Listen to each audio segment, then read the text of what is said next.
Привет, вы на канале Яхты на колесах, меня зовут Антон, а мы в Германии на выставке Caravan Salon Düsseldorf 2022. И сегодня мы на стенде Tabert смотрим прицеп Tabert Cellini. Почему мы это делаем? Потому что вы, наши подписчики, был тот, кто попросил именно конкретно этот прицеп, на него обзор. И обзор сегодня будет в экспресс-формате. Поехали!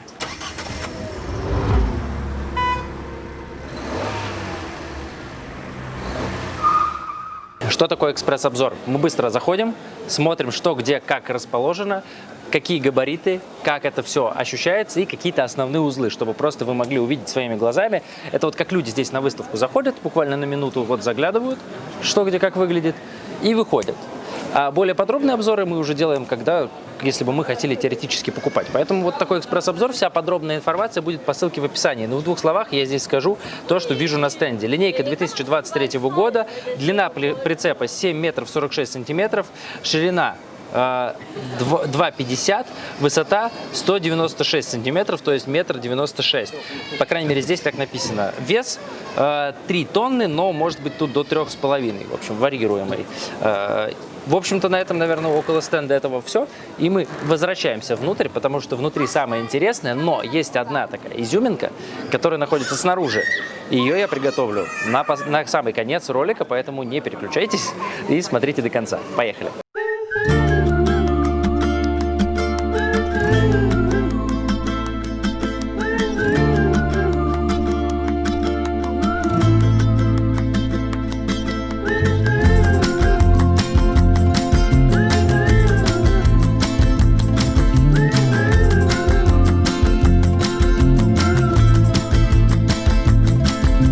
Столовая группа разместилась в передней части прицепа, есть окно спереди и два по бокам. На мой личный вкус здесь достаточно темновато.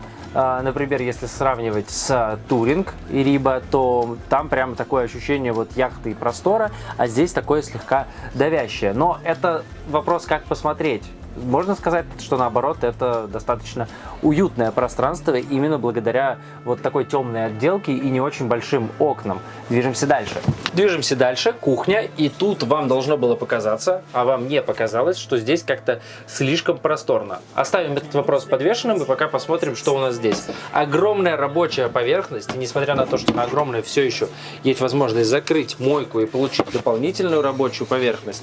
И здесь даже есть маленькая разделочная дощечка, а мойка состоит из двух частей. Есть еще вот такое отверстие, ниша, это мусорное ведро. И это очень удобно, когда мусорное ведро из столешницы. Хозяйки должны оценить, когда ты готовишь, у тебя есть возможность прямо под рукой что-то куда-то скинуть, а потом это ведерко еще аккуратно вынести. Это по-настоящему удобно. Что у нас здесь? Здесь у нас розетки, это логично. Нажимаем, и розетки поднимаются вверх. Плита газовая на 3 огня с электроподжигом. Ну и такие полочки с подсветкой, шкафчики наверху. Ну, и, кстати, вот вытяжки я что-то не обнаружил, но, наверное, опционально она может устанавливаться. Ниже у нас ящики. Ящики для столовых приборов один. И ниже просто еще 5 ящиков просто обыкновенных. Управление светом здесь у нас. По зонам интересно все разделено. На какой значок нажимаем, та часть подсветки включается и отключается. Здесь в целом все, кроме того, что еще остались вот такие небольшие две ниши. Когда мы подходим к спальне, но одна из них вообще в целом скрыта определенными техническими механизмами, там особо места нет, это технический лючок. А вот здесь есть место для хранения. Дометик открывается как влево, так и вправо, и ниже, собственно говоря, сам холодильник под морозилкой. Работает от газа, от электричества 220-12 вольт, наверху есть небольшая ниша. Напротив кухни, рядом с холодильником, есть еще один шкаф, место для хранения, ну такое основное, большое, гардероб и внизу просто полки. Второй шкаф уже расположен, по сути, в спальне, просто здесь у нас полочки. Ну и, конечно же, спальня. Огромная кровать, 160 сантиметров на 2 метра. По бокам еще есть дополнительно тумбочки, светильники, USB-розетки. И напротив спального места есть телевизор, который опускается на электроприводе вот в такую нишу. Чтобы не загораживать окно, чтобы не зиять здесь своим черным экраном, мы нажимаем кнопку и опускаем его. А когда хотим посмотреть телевизор, снова нажимаем кнопку, и он у нас поднимается. Вот так вот, раз, два. 60 сантиметров или 23 дюйма диагональ данного телевизора, который у нас здесь поместился. Здесь у нас это должна быть подсветка, по идее. Я просто пока не понял, как она включается, честно говоря.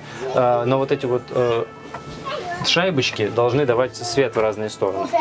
Далее у нас санузел. Санузел — это прямо полноценная комната в задней части прицепа. Видим здесь радиаторы, жидкостное отопление Альда, естественно, будут теплые полы и отопление из этих радиаторов. Унитаз от Dometic, это, конечно же, у нас биотуалет с электросмывом, индикацией заполненности кассеты.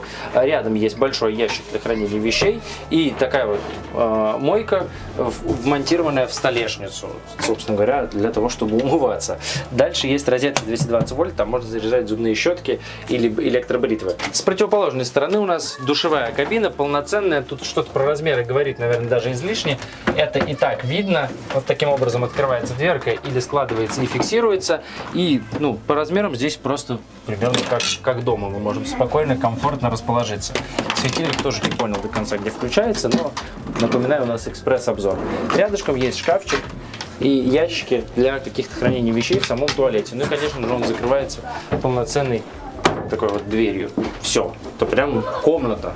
И, наконец, мы снаружи. Самое интересное, да, у нас здесь слайдер. То есть, почему у нас внутри так было просторно? Потому что огромная часть прицепа просто раскладывается, когда вы припарковались, и увеличивается таким образом жилое пространство. На крыше есть маркиза Thule Omnistor, но все это неважно и меркнет по сравнению с тем, что у нас здесь слайдер в прицепе. Ну, конечно же, это у нас все-таки премиальный уровень прицепа. Ну и тут мы видим выпускное отверстие тоже печки Альды, но это все, собственно говоря, чем мы будем на этом заостряться-то, да, уже у нас слайдер здесь.